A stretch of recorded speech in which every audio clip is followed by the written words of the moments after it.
Hello and welcome back to my channel MS Photoshop Manipulation. Today I will show you a small tutorial how to change color of a dress. So let's begin my friends. So in this photo I will show how to change the color of dress. So first of all you have to rasterize this layer. Now we have to select quick selection tool to select this dress. You can also select lasso tool, magnetic tools, whatever you think you can do well. So now you can see that I have selected the whole part of the shirt. So click on this icon and select hue and saturation.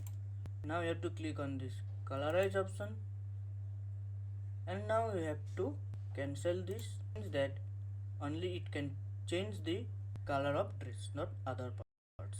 So now you have to scroll the mouse and see what happened. So you look here that color of shirt changing.